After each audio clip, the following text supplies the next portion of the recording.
Hello friends, இன்றைக்கி ஒரு சிம்பிளான ஒரு டிஃபன் தான் பார்க்க போகிறோம். உப்மா.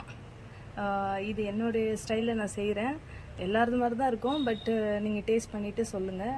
அதுக்கு ஃபஸ்ட்டு ரவையை நல்லா வறுத்து எடுத்துக்கணும். இப்போ 1 கப் ரவை எடுத்துருக்கேன்.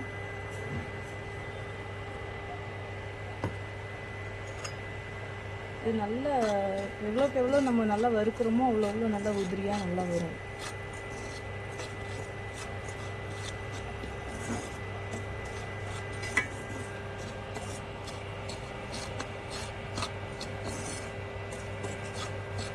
இதில் நீங்கள் ஒரு 1 or 2 ட்ராப் கீ விட்டு கூட நல்லா வறுத்துக்கலாம்.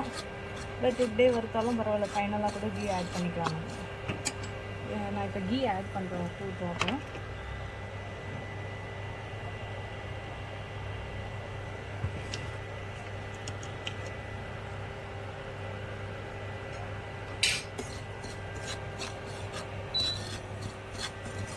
நல்லா ரோஸ்ட் பண்ணணும்.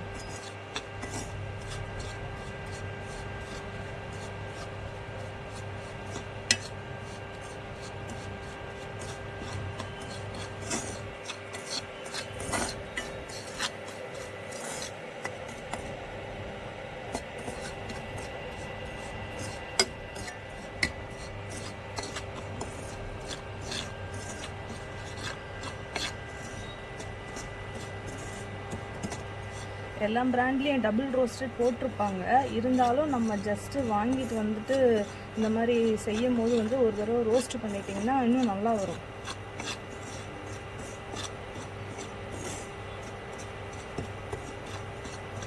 லைட்டாக அந்த பச்சை வாசனைலாம் போகிற அளவுக்கு நல்லா வறுத்துக்கோங்க.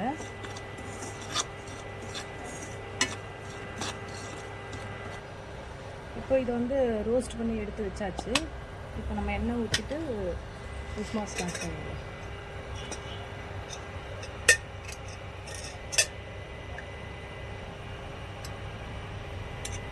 ஒரு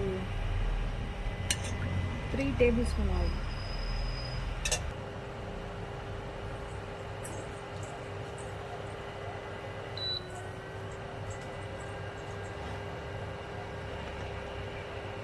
கொஞ்சமாக கடுகுங்க,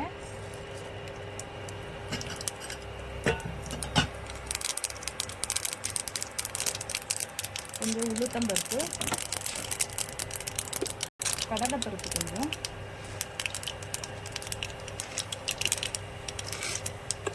நீங்கள் வேணும்னா கேஷ்யூ நட் கூட கொஞ்சம் ஆட் பண்ணிக்கலாம். ரொம்ப ரிச்சாக இருக்கும்.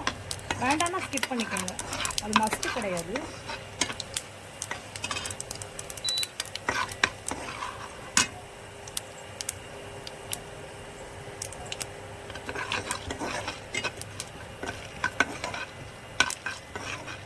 கடலைப்பருப்பு உளுத்தம்பருப்பு கொஞ்சம் நல்லா இந்த மாதிரி கோல்டன் ஃப்ரை ஆனதுக்கப்புறமா இஞ்சி கட் பண்ணியிருக்கேன். இஞ்சி போட்டிங்கன்னா நல்லாயிருக்கும், ஃப்ளேவர் நல்லாயிருக்கும், டேஸ்ட்டும் நல்லா வரும். இஞ்சி, பச்சை மிளகாய், கருவேப்பிலை போட்டுருங்க. ஸோ இது ஆனியன் ஆட் பண்ணுறேன். இந்த மாதிரி ஆனியன் நல்லா நீட்டாக கட் பண்ணிக்கோங்க. ஒரு வெங்காயம் தான் எடுத்துருக்கேன், அதை நல்லா ஸ்லைஸ் பண்ணி நல்லா நீட்டாக எடுத்துக்கோங்க. உப்புமாக்கெலாம் நீட்டாக கட் பண்ணியிருக்கா தான் அது நல்லா இருக்கும்.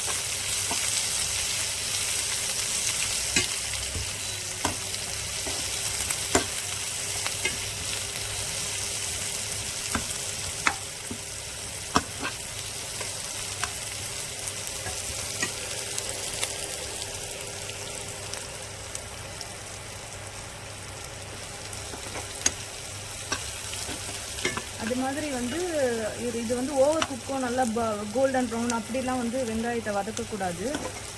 உப்புமாக்கு கொஞ்சம் லைட்டாக அந்த என்ன கண்ணாடி பதம் சொல்கிறாங்க இல்லைங்களா, அந்த அளவு பதங்கினாலே போதும்.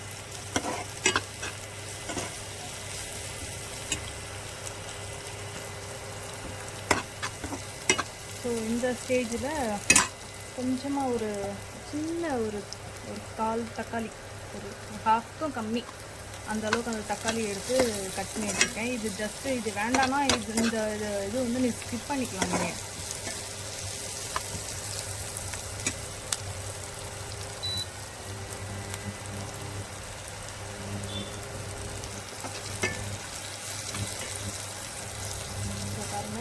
இந்த அளவுக்கு வதங்கினா போதும். இந்த அளவுக்கு வதங்கினா போதும். தக்காளியெல்லாம் நல்லா வேகணும்னு கிடையாது. இப்போ வந்து 1 கப் ரவை எடுத்துருக்கேன் இல்லைங்களா, அதுக்கு வந்து 3 கப் ஆஃப் வாட்டர், 3 கப்பு தண்ணி ஆட் பண்ணிக்கலாம்.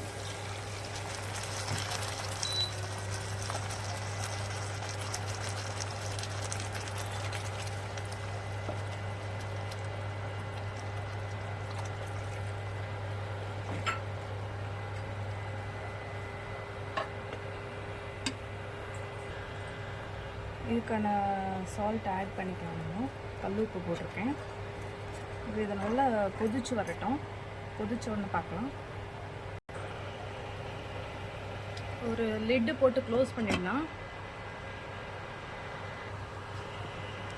இப்போ கொதிச்சிடுச்சு, நம்ம எடுத்து பார்க்கலாம்.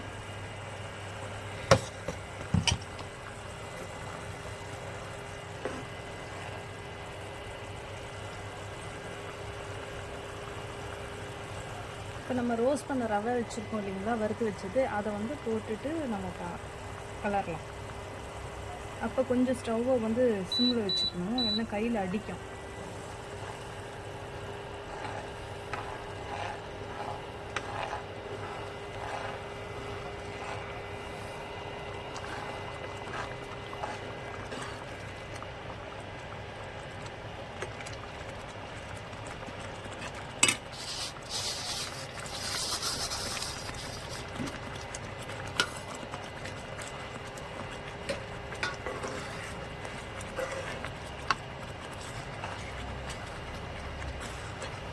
நல்லா இந்த மாதிரி பண்ணிவிட்டு ஒரு கேப் போட்டு மூடி வச்சுருங்க.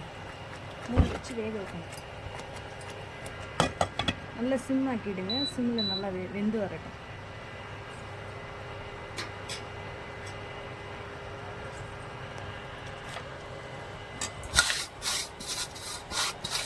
சொல்லும் போது தான் அப்படியே வேகட்டும். ஓகேங்க, இப்போ வெந்துட்டுருக்கோம், பார்க்கலாம். இது மேலே சும்மா ஒரு 1/2 ஸ்பூன் அப்படி போடுங்க, நல்லாயிருக்கும்.